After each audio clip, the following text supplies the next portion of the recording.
So remember that not all critical numbers indicate where we have local maximum and minimum points.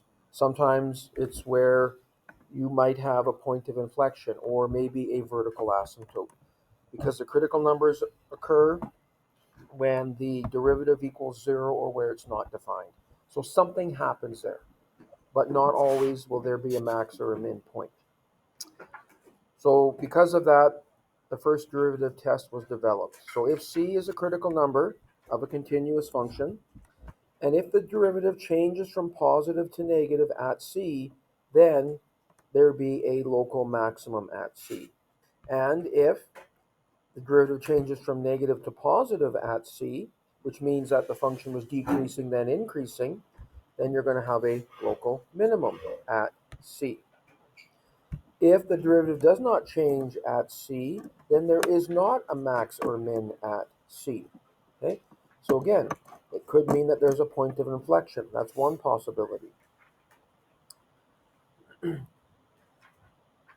Another possibility is that there could be a vertical asymptote. But remember, those only occur if you have a rational function. So we want to find the local max or mins for the following, and we'll do this using this first derivative test. So that's what we start with. Find the derivative.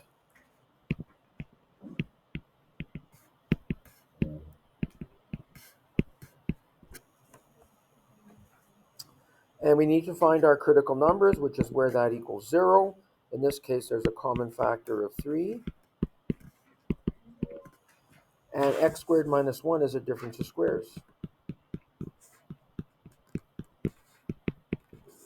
So that gives us critical numbers of negative 1 and positive 1.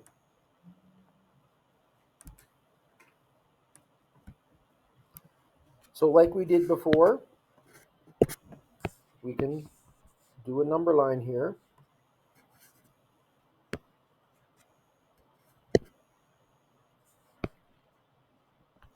The critical numbers divide the number line up into intervals. And we want to see whether the derivative is positive or negative in each interval. If the derivative is positive, that means that the tangent lines will have a positive slope, which means that the function is increasing. If the derivative is negative in an interval, that means the tangent lines have a negative slope, which would mean again that the function is decreasing. And if it changes from increasing to decreasing, you've got a maximum. If it changes from decreasing to increasing, you have a minimum. So again, we don't need to necessarily know what the actual numerical value of the derivative is in each interval. We just want to know whether it's positive or negative. So in this first interval, if we choose a number like, let's say, negative 2, and we can use the original derivative or the factored, it doesn't matter. Okay, let's use the final factors, though it might be a little bit easier. When x is negative 2, so the first factor is positive 3, that's the constant, that's not going to change. But when we look at the second factor and x is negative 2, you're going to get negative 1. And the third factor, negative 2 take away 1, is negative 3.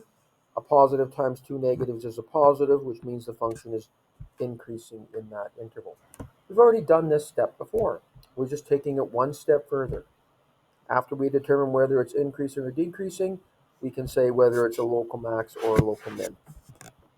Between negative 1 and 1, we can use a number like 0. Again, the first factor is a constant, positive 3. When x equals 0, the second factor is positive, but the last one is negative. 2 positive times a negative is a negative, so the function is decreasing. That tells us that there will be a local maximum point at negative 1. The difference between this and what we did yesterday is yesterday we had an equation, but where there was a defined domain, where we had a starting point and an ending point for that function. So that's where we found the value of the function at the endpoints as well as the critical numbers, and then compared them to see whether there's a max or a min. In this case, these functions have no restrictions on the domain. So they are the complete and entire graph. When x is greater than 1, a number like 2, all three factors will be positive, which means the function is increasing. And remember, just because the first one's increasing doesn't mean that the second one will be decreasing and the next one will be increasing. we look at the example above where if you have a point of inflection at C, the function is increasing on both sides of C for that first graph. It's decreasing on both sides of C for the second graph.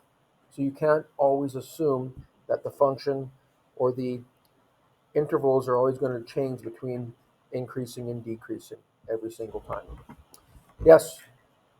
So let's say that let's say you say number like -4, because that's less than right? And you have negative. In the first interval, Yeah. which is what we have right now. What do we have positive? Well, the first factor is 3. That's a constant. That's always positive 3. That's where that positive comes from. Oh, you're right. Thank you. I appreciate that. Yeah. By finding the zeros of the derivative. Yeah, just like what The values of x that will make the derivative equal to 0. In this case, we didn't have to factor. We could have just solved for x. By adding 3, dividing by 3, you would get x squared equals 1. And then take the square root, you still get your plus or minus 1 that way. You could have solved for x because there's only one term that involves x. So now we can say that there would be a local max at f at -1 and a local minimum at f at +1. The reason that we have a maximum at -1 is because to the left of -1 the function's increasing, to the right it's decreasing. So it's going to go up to a maximum point. So if you plug these values into the original function, because these are points on the original graph, at -1 you're going to get a value of y of +3. At +1 you're going to get a y value of -1. So there's where the local min and maxes are. And they're local min and maxes because the original function is a third degree polynomial with the initial term positive, which means it's going to act just like a line. Because the degree is odd, it'll act just like a line with a positive slope. It'll fall to the left and rise to the right. So as it goes to the left, it's going to go down forever. There is no absolute minimum. It's going to go down to infinity. And as you go to the right, it's going to increase forever. It's going to approach positive infinity. There is no absolute maximum. All right? Function 2, we start with the derivative, p prime x. When you multiply the 3 by the -2/3, the 3's will cancel. You'll get -2x squared plus 6x plus 8.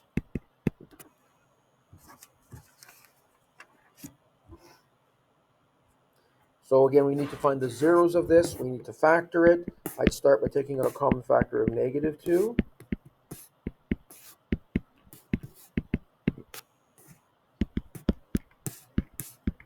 And then when we factor, it'll be x minus 4, x plus 1.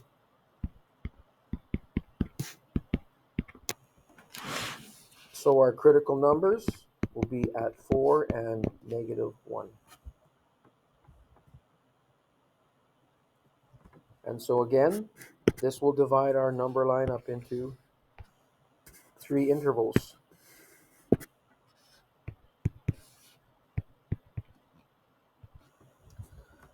And we need to find the value of the derivative in each interval. In that first interval, we can use a number like -2. So again, I'm going to look at the final factored form to determine whether the derivative is positive or negative. I could use the original p prime x. I could use the first step of factoring, taking out the -2. It doesn't matter. I just think it's easier to use your final factors.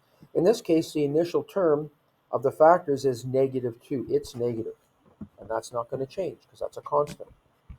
But then when x is -2, the second factor will be negative, and the third factor will be negative as well.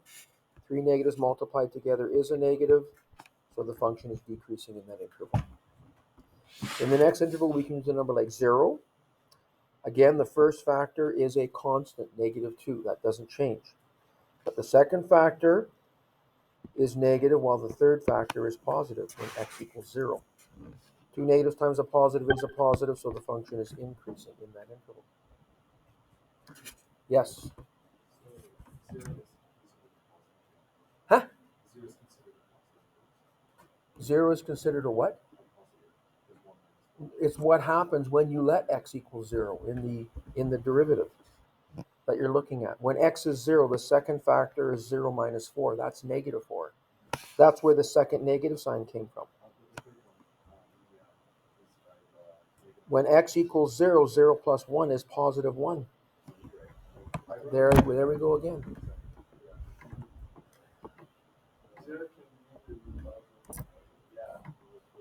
You're right, 0 is neither positive nor negative. The Blue Jays fans know what's happening here. This just shows that baseball is better than basketball. All day long. I agree with that. All day long.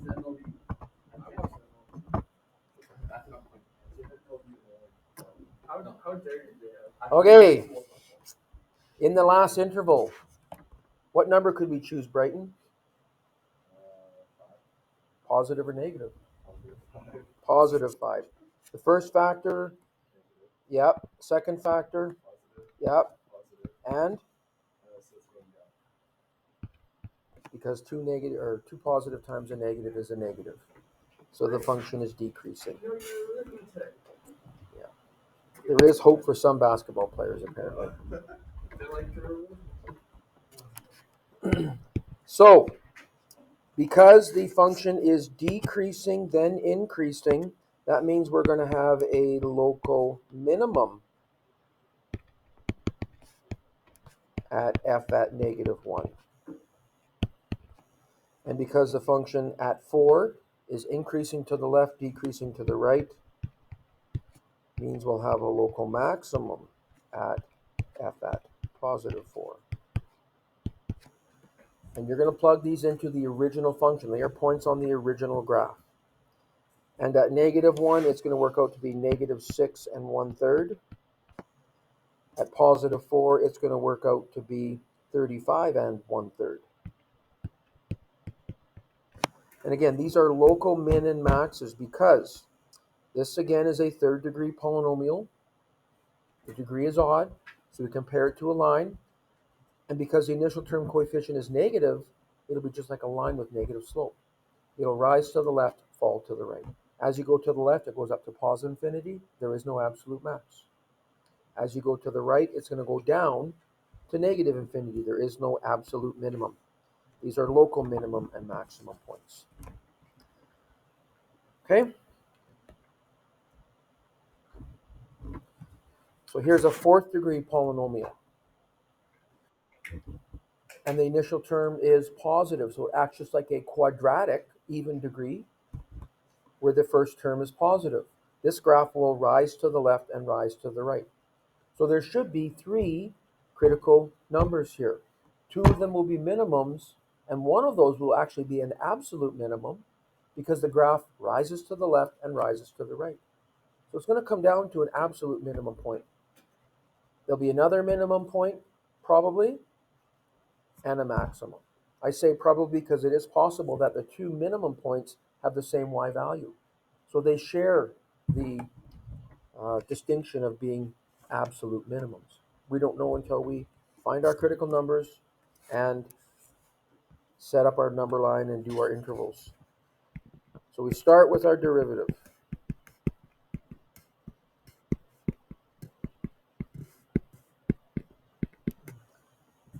And the nice thing about this one is that all 3 terms have a factor of x in there. So we can take out a common factor here of 4x.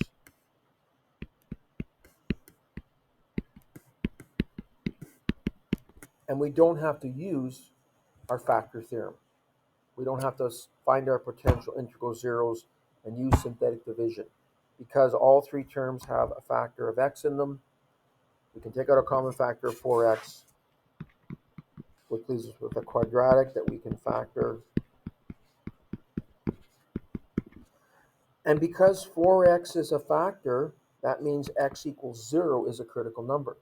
Remember, these zeros are the values of x that make the derivative equal 0 or one of the factors equals 0. But we'll also have critical numbers of positive 4 and negative 1 from those other factors.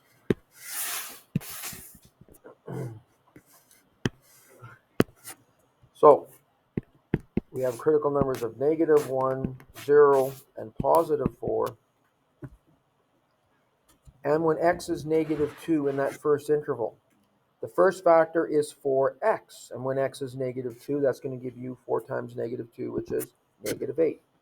Again, we don't really care about the 8. It's the negative sign we're looking at. When x is -2, the second factor will be negative, and the third factor as well.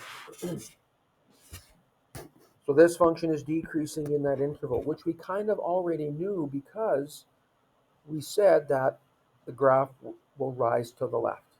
So as you go to the left, it's going up. As you go to the right, then it's going to be going down.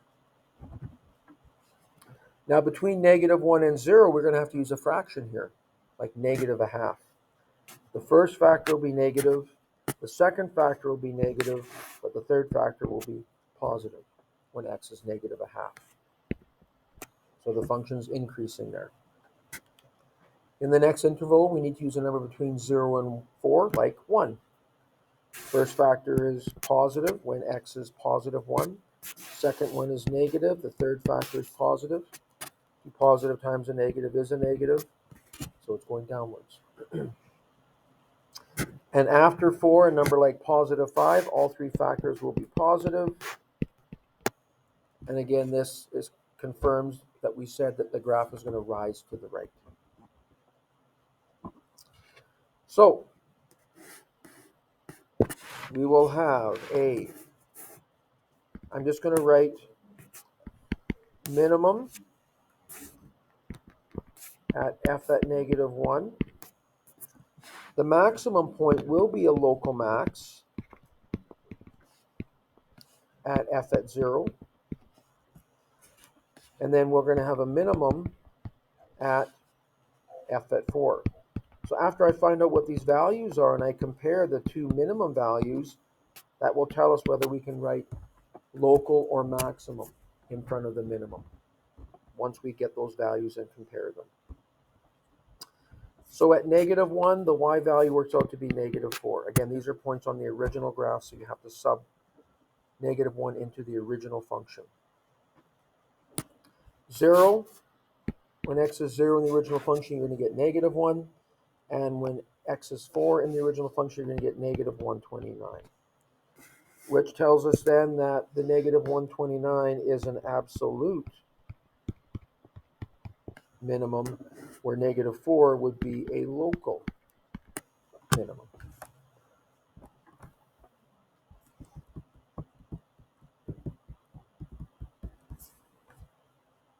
And we didn't know that until we actually found the values.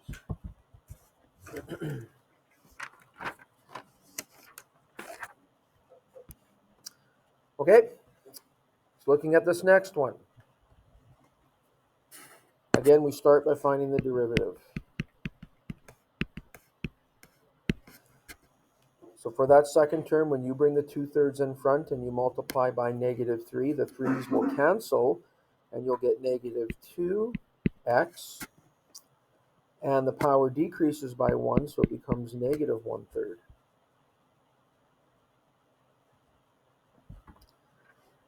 And we want to find the critical numbers. And we've seen that this is done by factoring. So we need to factor that. And we can take out a common factor of 2x to the power -1/3.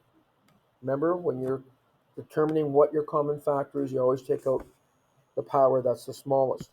Because that first term, 2, is the same as 2x to the 0.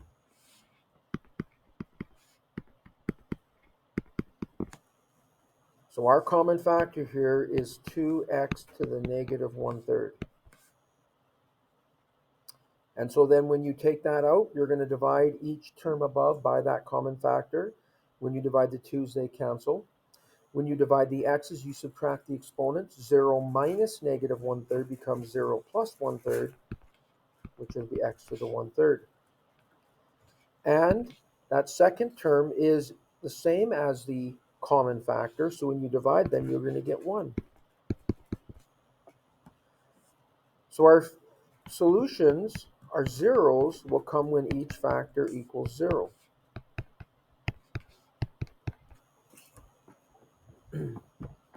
And for that first one, because it's a single term, x equals 0 will be the value of the 0 for that term. And for the second one, if we solve for x by adding 1 to both sides, and then to get x to the 1 instead of x to the 1/3, we would cube both sides. X to the 1/3 all cubed, when you multiply the exponents, will become x to the 3/3, or x to the 1 equals 1 cubed, which is 1. So there's our two critical numbers.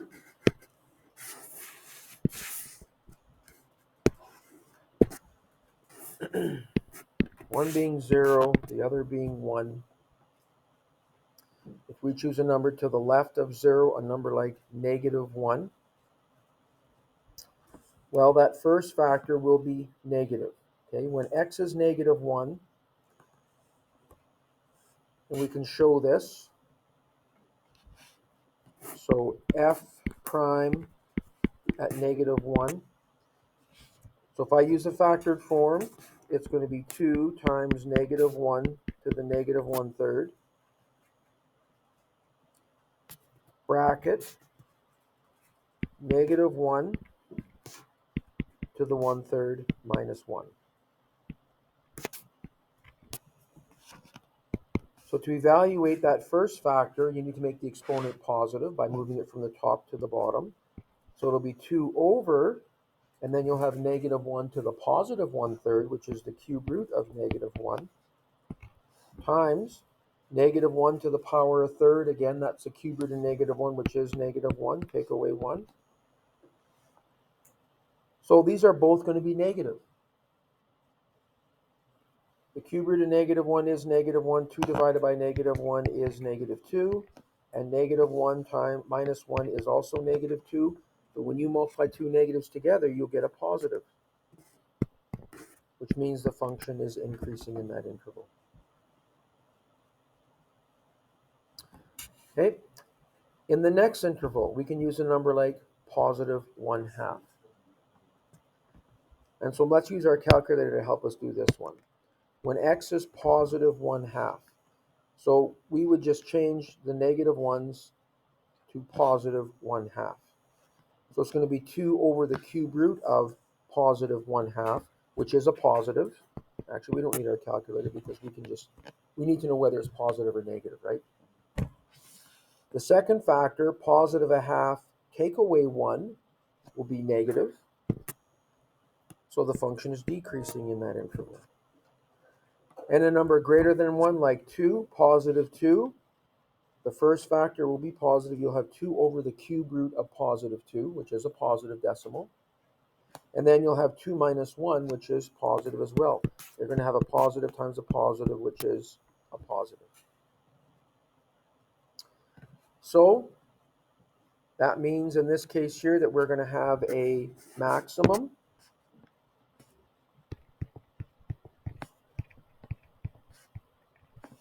at f at 0 and a minimum at f at 1.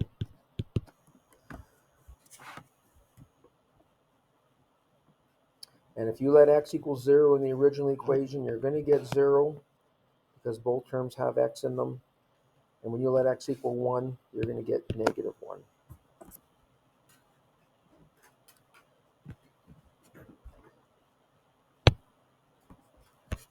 And I mean, the original function is a polynomial, but the degree of it, the highest number, is 1. So it's gonna act just like a line. The initial term coefficient is positive, so it'll fall to the left and rise to the right. So as you go to the left, it's going to go downwards forever. As you go to the right, it's going to go upwards forever. Because the degree is 1. That's the highest power. So compare it to a line.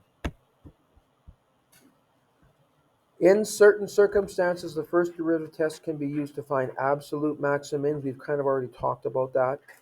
If you have your critical numbers of a continuous function and f prime x is positive for all values of x less than c, where also f prime x is negative for all values of x greater than c, then we can say it's an absolute maximum. If the derivative is negative for all values of x less than c and positive for all values of x greater than c, then f at c is an absolute minimum. So this question says, find the absolute minimum value of that function.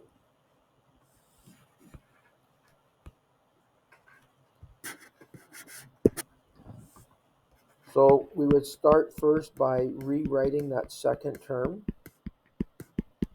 as a power, x to the negative 1, because it's just much easier to differentiate.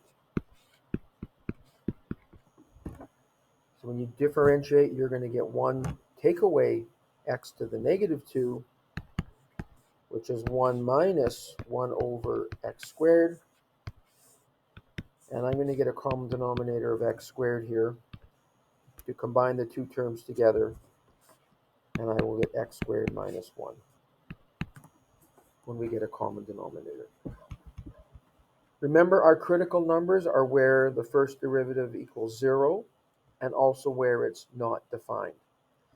So the critical numbers for where it equals 0 would be where the top equals 0, and that will be at plus and minus 1. However, if we look up at the top here, we have this restriction that x must be greater than 0. So even though we have critical numbers at positive 1 and negative 1, and also at 0, because remember your critical numbers always come where also the function, the derivative does not exist. 0 is a non-permissive value because you have a denominator of x squared. And in this case, that would be where a vertical asymptote would be on the graph, on the entire graph of that function. But we're not going to use that one either because, again, the domain says that x must be greater than 0. So the only one we're going to use here is x equals 1. Okay, that's the only one we're going to look at. So when we set up our intervals, we will use 0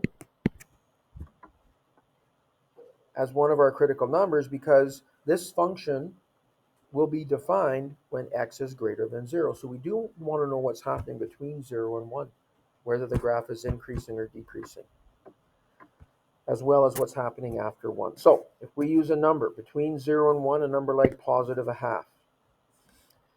Positive a half squared is a quarter. Minus 1 will be negative over a positive. You're going to have a negative over a positive, which is a negative, so the function is decreasing in that interval. After 1, a number like positive 2, it'll be a positive over a positive, which is a positive. And that will be true for any number greater than 1. You're going to get a positive over a positive. So because of that, you're going to have an absolute minimum at f at 1, which again is a point on the original function. So if you let x equal 1 in the original, you're going to get 1 plus 1, which is 2. So that's an absolute minimum because of that restriction. We also saw that you can have absolute minimums for fourth degree polynomials. We saw that in an example that we did. And if a fourth degree polynomial opens downwards, then you would have an absolute maximum for that function. Okay? What's your question, Brighton? I promise I won't make fun of basketball players. We saw how we use the original equation.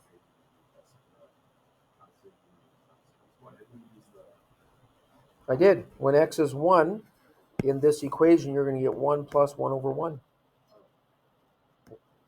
1 over 1 is 1, so 1 plus 1 gives us 2. When you let x equal 1 in the original function, it's 1 plus 1 over 1. Yeah. 1 plus 1 is 2. I lied. I'm still going to make fun of basketball players.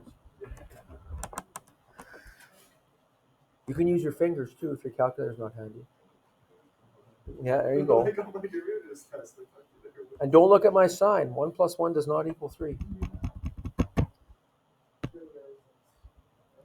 I got that my very first year of teaching. Yeah. One of the shop teacher made it for me. Good. Is that when the dinosaurs rolled in? Pretty much. The last one had just died. Oh yeah. What was his name? I don't remember because he was dead.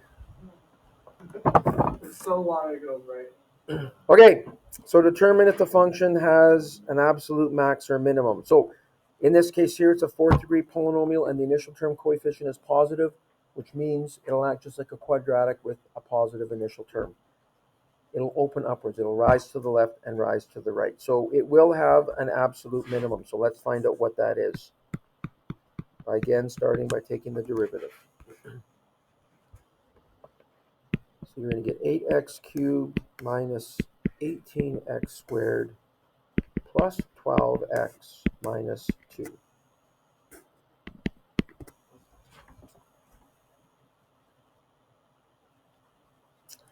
And we need to factor it to find the zeros. So we could take out a common factor of 2, which is going to make it a little easier to work with.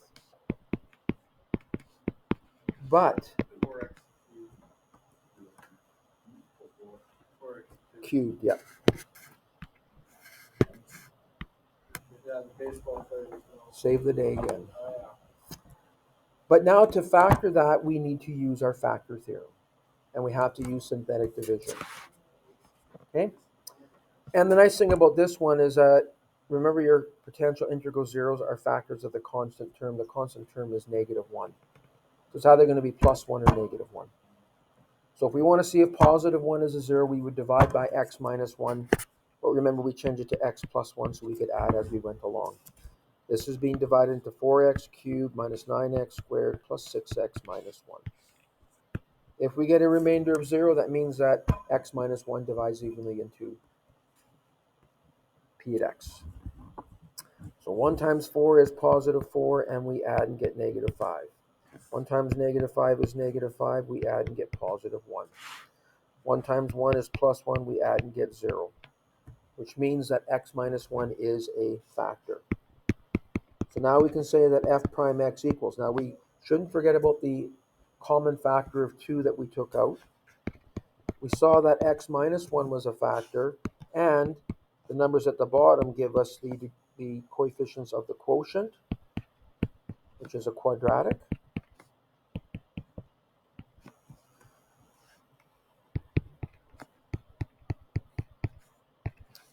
And we're going to see if we can factor that. So I'll try 2x and 2x, and if that doesn't work, then I'll try 4x and 1x. And this will not work, I don't think, because if I make them both -1, I'm going to get minus 2x minus 2x, which is minus 4x for a middle term. And we need minus 5x for the middle term. So that means we're going to have to try 4x and 1x. Again, the last terms are both going to have to be -1 because that inside term is minus 5x. And this one does work. 4x times -1 is -4x. -1 times x is -1x.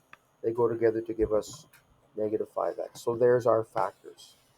So our critical numbers will be at +1, +1/4, and I guess +1 again. There's 2 factors of x minus 1.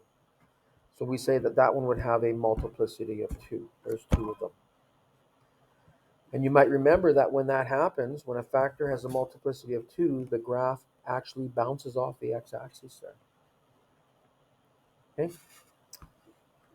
Which means that that point will either be a max or min on the x-axis. So again, we need to set up our number line and divide it up into our intervals, which will be 1/4 and 1. So there's 3 intervals that we need to check here. A number less than 1/4, a number like 0. Remember that first factor is +2. So that's where the first positive comes from.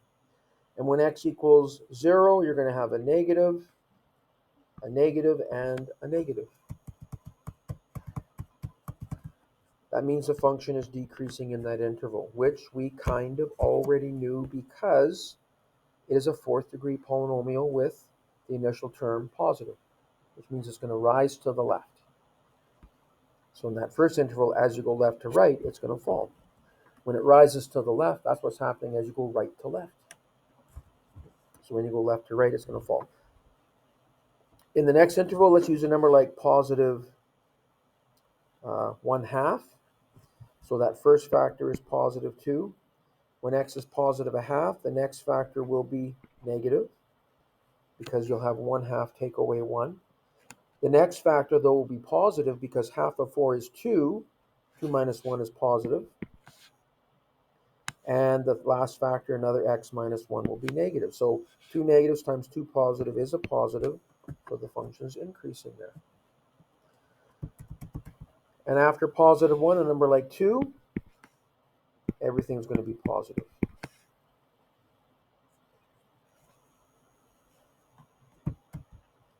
Okay, you're just going to have to wait out there till I'm done here.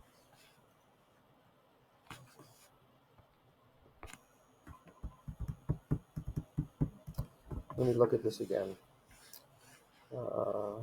Positive 2. Positive, positive, positive, positive. Yep. So this shows then that there is an absolute minimum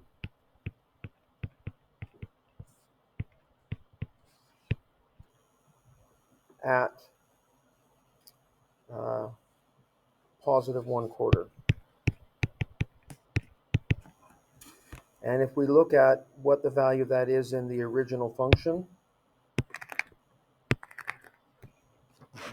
8 times 1/4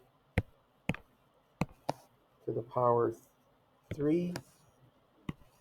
I'm sorry, I'm using the derivative. I need to use the original. So let's fix that.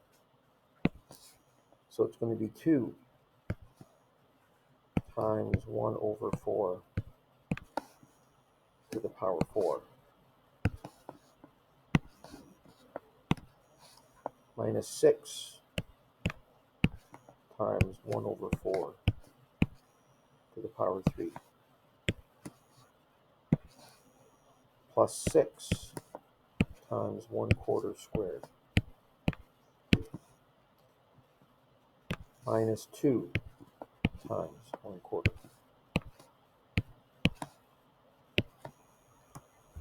So it's going to be a negative decimal,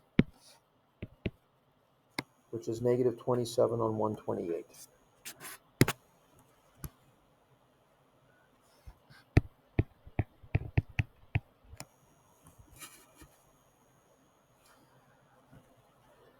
Okay.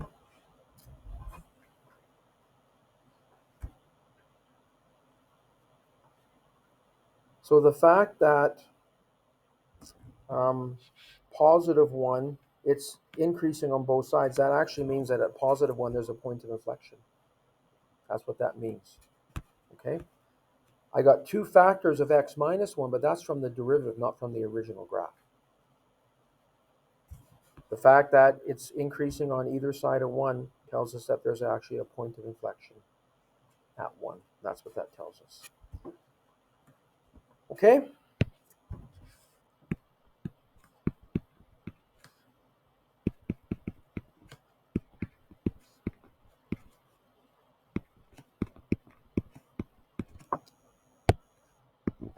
So you can work on those questions. On page 182. That's number 2, A through D. A through D. And number 4, A through C.